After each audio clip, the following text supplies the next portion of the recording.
C'est News, il est 8h15, bienvenue à tous. Laurence Ferrari, vous recevez ce matin Guillaume Pelletier, vice-président de Reconquête, le parti d'Éric Zemmour. Bonjour Monsieur Pelletier. Bonjour. Bienvenue dans la matinale de CNews. Un mot du pass vaccinal avant de parler de politique. Il entre en vigueur aujourd'hui. Vous aviez voté contre, si je me rappelle bien. C'est une bonne mesure de façon à continuer à juguler cette épidémie ou pas? Ou est-ce qu'elle est liberticide pour vous? Elle est évidemment liberticide et la première mesure que nous prendrons avec Éric Zemmour une fois... Quand Éric Zemmour sera à l'Élysée, ce sera d'abroger le pass vaccinal. On le voit bien d'ailleurs, on demande... en place quelle mesure de contrôle de l'épidémie? Deux choses, c'est ce qu'Éric Zemmour a dit dès le 20 décembre dans une tribune chez vos confrères de l'opinion. D'abord, la vaccination des plus fragiles, des plus vulnérables. Obligatoire? Non, en incitant, il y a 400 000 Français de plus de 80 ans, aujourd'hui essentiellement dans le monde rural, dans les quartiers populaires qui n'ont pas accès à la vaccination. Et deuxièmement, tout un plan pour financer les traitements au niveau de l'Union européenne ou un plan évidemment pour sauver nos hôpitaux et aider nos soignants. Plus largement, nous demandons dès maintenant au président de la République, Emmanuel Macron, d'abroger le pass vaccinal. Tout concorde aujourd'hui, les scientifiques, les courbes, les déclarations du directeur européen de l'OMS qui parle d'une fin plausible de l'épidémie. Et donc désormais, outre l'incitation à la vaccination des plus fragiles, laissons les Français tranquilles, les familles, les actifs, les enfants. Voilà, il faut retrouver une vie normale. Ces manifestations anti-pass ont provoqué des violences, à Bruxelles notamment. Est-ce que l'on peut redouter qu'il y ait de telles violences en France? On sait qu'il y a des agressions contre les élus en permanence. Un député de La République En Marche a été agressé. Vous redoutez une montée de violences? À Bruxelles, là, on a eu des images assez violentes ce week-end. Oui, toutes les violences sont évidemment à condamner, doivent être sanctionnées, celles contre les élus comme celles contre tous les citoyens. Il y a beaucoup de violences dans notre société. Mais c'est pour ça que j'appelle le président de la République, au-delà de cette politique de discrimination ou d'opposition entre les vaccinés et les non-vaccinés, à être un président d'apaisement et de rassemblement des Français, à prendre des mesures courageuses, à démontrer qu'il n'utilise pas la crise sanitaire à des fins politiques. Et le plus noble, le plus élégant, le plus urgent, pour lui, serait justement d'apaiser la société française en prononçant l'abrogation du pass vaccinal. Et vous imaginez bien qu'il ne le fera pas puisqu'il vient de la faire voter. Un mot de politique. Allez, dernière prise de guerre pour Éric Zemmour, c'est Gilbert Collard, député européen. Est-ce que vous pensez que c'est de nature à vous ramener des voix des électeurs du RN? Vous savez, à travers, bien sûr, ça compte, les personnalités symboliques qui nous rallient, Philippe de Villiers, Gilbert Collard, Jérôme Rivière et tant d'autres aussi, des Républicains, Laurence Trochu, Jean-Frédéric Poisson ou Sébastien Pilard. Mais au-delà des personnalités que nous sommes, ce qui me marque le plus, c'est la capacité d'Éric Zemmour à rallier et rassembler des millions de Français. On le voit dans les audiences de télévision, on le voit sur les réseaux sociaux, on le voit dans l'affluence dans nos meetings. Être capable de réunir plus de 5000 personnes à Cannes. Moi, j'ai été pendant 13 ans chez les Républicains, porte-parole de Nicolas Sarkozy, numéro 2 des Républicains. J'avais pas vu ça depuis 15 ans. Et c'est la France du travail, c'est la majorité silencieuse. Je discutais d'ailleurs avec tous ces Français de Provence et de la Côte d'Azur, et tous me disaient, voilà, j'ai voté Le Pen, j'ai voté Sarkozy, j'ai voté Chirac, j'ai voté Séguin, Pasqua, Villiers, et aujourd'hui, nous sommes rassemblés autour d'un homme, un Français juif berbère d'Algérie, qui dit, tout en n'étant pas politicien, je me lève pour rassembler ce qui a été divisé, c'est-à-dire rassembler toutes les droites. Ça, c'est une promesse politique exceptionnelle. Bon, mais vous savez bien que ce n'est pas parce qu'il y a du monde dans les meetings que vous êtes forcément bien placé au moment d'élection. Disons que vous connaissez bien. L'histoire nous l'a appris. Bien sûr, vous connaissez bien la politique. Quand il y a beaucoup de monde dans les meetings, une affluence extraordinaire sur les réseaux sociaux, des audiences incroyables à chaque passage de télévision, des sondages plus qu'encourageants. Parti de rien, il est aujourd'hui au pied du second tour, Éric Zemmour. Tout cela additionné, on le voit bien que la grande surprise de l'élection présidentielle s'appellera Éric Zemmour et que le duel qui s'annonce, c'est entre le bloc progressiste, incarné par Emmanuel Macron, et le bloc républicain, conservateur, patriote, incarné par Éric Zemmour. Alors, on voit que vous passez sous silence Valérie Pécresse, on imagine pourquoi. On va y revenir dans un instant. D'abord, un mot de Marine Le Pen. Pour l'instant, M. Zemmour est en dessous de Marine Le Pen dans les intentions de sondage. Comment est-ce que vous pensez pouvoir aller chercher des points du côté de Marine Le Pen en continuant les débauchages? Elle estime que ce type de comportement dégoûte les Français de la politique. Moi, d'abord, vous ne me trouverez pas à critiquer Marine Le Pen. Ah, on comprend pourquoi. Pour une raison simple, le 10 avril au soir, lorsque nous affronterons avec Éric Zemmour Emmanuel Macron, nous aurons... Non, mais de tout le monde. On aura besoin de tout le monde. Cessons de nous critiquer les uns les autres. Ce qui est important, vous savez, c'est pas une élection comme une autre. C'est pas un rendez-vous électoral, cette élection présidentielle. C'est un enjeu de civilisation. La question qui est posée au peuple français, et qu'à travers vous, je pose à ceux qui nous écoutent et qui nous regardent ce matin. Voulons-nous assurer et garantir la survie du peuple français? Vous savez qu'aujourd'hui, je regardais hier soir le reportage Zone interdite, extraordinairement marquant de tout ce que nous vivons au quotidien dans tous les territoires de France, avec cette dépossession, ce grand remplacement que vivent tous nos compatriotes. Eh bien, si les Français considèrent que tout va bien en France, qu'ils ne votent pas pour Éric Zemmour, si à l'inverse, ils sont d'accord pour dire que le grand remplacement est une réalité, que le grand déclassement est une réalité, que la France rurale n'est pas entendue et portée, s'ils veulent enfin un homme capable de rassembler les droites, c'est-à-dire les électeurs du Front National, les indépendants, les électeurs des Républicains, c'est ça notre différence avec les autres candidats, parce que Éric Zemmour est le seul à proposer cette union des droites. Eh bien, venez avec nous, créons cet immense mouvement populaire qui va soulever des montagnes, parce que c'est une incroyable marée montante pour mettre fin à 40 années, au fond, à peu près mon âge, d'un déclin terrible de notre patrie. Mais Marine Le Pen, ça fait des années qu'elle dit exactement ce que vous dites. Simplement, vous pensez qu'elle n'est pas capable de faire l'union des droites? Pourquoi? Simplement parce qu'elle s'appelle Le Pen? Non, je pense que c'est son choix. Elle le dit, elle dit je ne crois pas à l'union des droites. Nous pensons exactement le contraire. Nous pensons, en gros, que les électeurs du Front National, les électeurs des Républicains, et beaucoup de Français de la majorité silencieuse, nous pensons la même chose. Nous voulons la fin de l'immigration, nous voulons sauver l'école pour refaire de nos enfants des citoyens à l'esprit libre, à l'esprit critique et de vrais patriotes. Nous voulons sauver la France rurale, nous voulons refaire l'Europe des nations et des peuples, nous voulons rétablir la souveraineté populaire. Et donc, puisque nous sommes d'accord sur l'essentiel, pourquoi continuer à être dans des mouvements différents? Oui, enfin, j'imagine que Marine Le Pen ne pense pas du tout ça et vous le savez parfaitement. Combien de débauchages encore en vue, notamment du côté des LR? Est-ce que vous avez d'autres noms qui vont sortir du chapeau?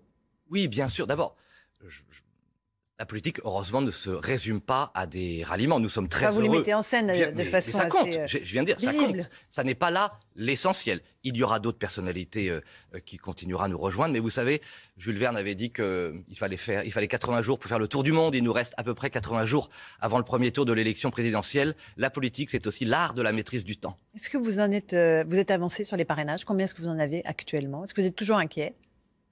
Alors, concentré, sérieux, rigoureux. Il y a une équipe extraordinaire qui y travaille autour d'Éric Zemmour. On a une belle dynamique ces 15 derniers jours. Par exemple, la semaine qui vient de s'écouler, nous avons eu 52 nouveaux parrainages. À la fin de cette semaine, les maires vont recevoir le fameux formulaire officiel. Et nous avons bon espoir, nous sommes sereins, mais très concentrés.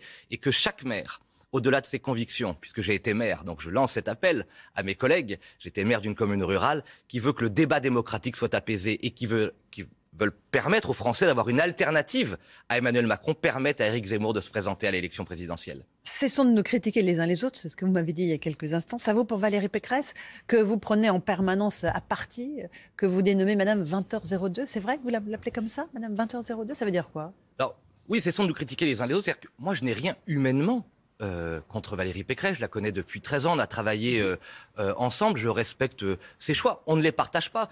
Valérie Pécresse a appelé à voter Emmanuel Macron en 2017, c'est son droit, elle a quitté notre famille politique, les Républicains, en dénonçant ma droitisation. Votre ancienne famille politique. Hein. Oui, mais c'était en 2019. Vous y êtes encore dans votre... Non, oui, je suis avec tous les électeurs et adhérents républicains, parce que je sais qu'on partage beaucoup de choses. Mais en 2019, j'y étais, elle nous a quittés, avec Laurent Wauquiez, en dénonçant la droitisation. Je sais qu'elle ralliera Emmanuel Macron dans le cadre du second tour Macron-Zemmour. Et donc, voilà, je dis à tous les électeurs de droite, si vous voulez une vraie rupture, si vous ne voulez plus de cette éternelle duplicité, ce que Charles Pasqua avait une très belle formule, il disait ce qui est terrible avec la droite, c'est que le RPR fournit les électeurs et l'UDF fournit les élus. Eh bien, si on ne veut pas plus d'une campagne de droite et d'une politique de gauche une fois aux responsabilités, le seul en qui vous pouvez faire confiance, le seul courageux, cohérent et constant, c'est Éric Zemmour. C'est un peu présomptueux de vous qualifier d'emblée pour le second tour et pas Valérie Pécresse. Non, Vous bénéficiez d'un parti et d'un nombre d'adhérents assez considérable, plus que Reconquête. Ça me fait beaucoup penser à alors j'avais à 18 ans à peine, c'était ma première campagne, j'étais militant pour Jacques Chirac. Jacques Chirac, c'était quelques parlementaires, à peine une dizaine, quelques élus, mais d'innombrables cohortes du peuple français. Et en face, il y avait un homme qui s'appelait Édouard Balladur, qui avait tous les parlementaires, tout le système, les grands partis. Qui a gagné? C'est Jacques Chirac. Valérie Pécresse, elle propose, de supprimer les droits de succession pour 95% des Français. Ça, c'est une mesure qui sonne aux oreilles de son électorat et des Français. J'imagine que vous l'approuvez, cette mesure. Bien sûr, Nicolas Sarkozy l'avait fait, à juste titre, en 2007. François Hollande a abrogé. Ce que nous proposons avec Éric Zemmour, et c'est notre différence d'ailleurs avec Valérie sur ce sujet, c'est d'abord d'aller à la cause du problème. Aujourd'hui, la France, c'est 1000 milliards d'euros d'impôts. C'est le record absolu de la Ve République à cause d'Emmanuel Macron. Pour deux raisons, pour que les gens comprennent.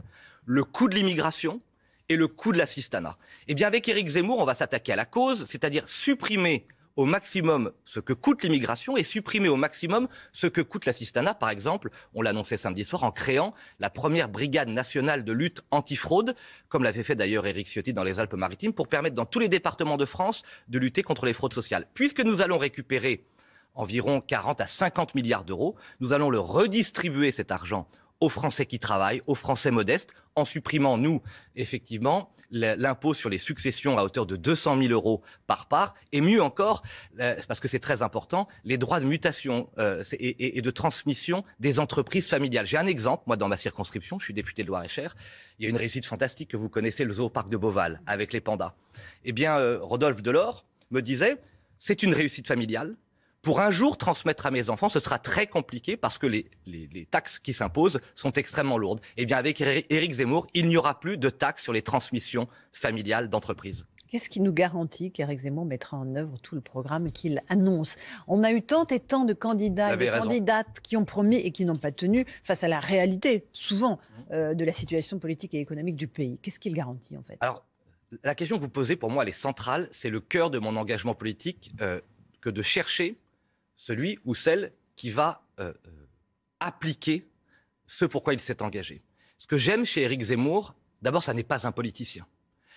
Et c'est très important. Il connaît bien le politique. Bien sûr, il le connaît, mais ça n'est pas un politicien. Deuxièmement, je le connais depuis 15 ans, je lis tout ce qu'il a pu faire depuis 30 ans, il dit la même chose depuis 30 ans. Il n'a jamais varié. Tous les autres qui sont candidats à l'élection nationale ont tellement varié.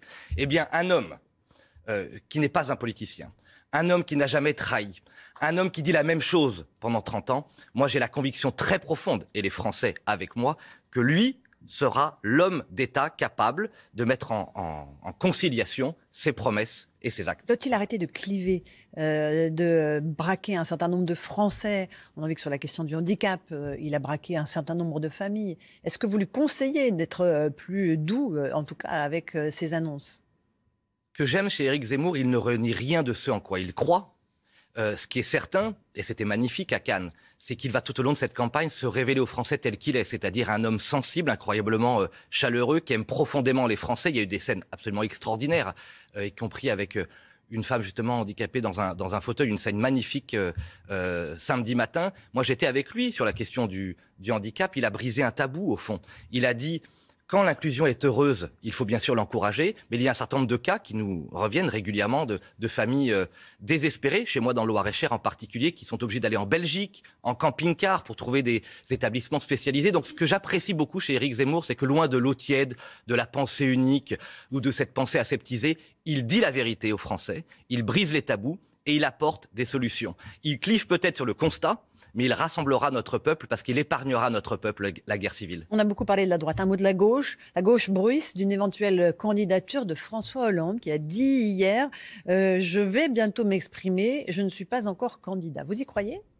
J'ai cru à une blague. Je ne sais pas s'ils sont lucides sur eux-mêmes. Ils vont finir par avoir plus de candidats que d'électeurs. Donc, ils font ce qu'ils veulent. Mais effectivement, on sent bien que ça ne se passe plus de ce côté-là. D'ailleurs, la gauche a perdu son poids politique. La gauche a perdu son poids électoral. Elle tente désormais, à travers la tyrannie des minorités ou le gaz incapacitant de la pensée unique, d'empêcher la droite, enfin, de retrouver sa vitalité et le chemin du pouvoir. Et c'est là que je lance cet appel. Depuis 40 ans. La gauche était minoritaire. Elle résistait au pouvoir parce qu'elle divisait les droites. La grande promesse d'Éric Zemmour, c'est d'unir toutes les droites, quel qu'ait été votre vote, pour enfin permettre à la droite majoritaire de gouverner et de sauver la France. Un dernier mot concernant la situation au Mali. Un militaire français, vous le savez, a été tué là-bas. Est-ce qu'il faut retirer nos troupes de ce pays, quitte à laisser se reformer des poches djihadistes qui, évidemment, seraient un immense danger pour les populations locales et peut-être à court terme pour nous? Je ne crois pas. Je pense que c'est l'honneur de la France, c'est la force de notre puissance, c'est le sens du service et du sacrifice remarquable de nos armées que de lutter à l'intérieur, mais aussi à l'extérieur, contre cette forme de troisième guerre mondiale qu'est le terrorisme islamiste et qu'il nous faut éradiquer partout. Merci beaucoup Guillaume Pelletier d'être venu ce matin dans la matinale de CNews. À vous Romain Desarmes pour la suite.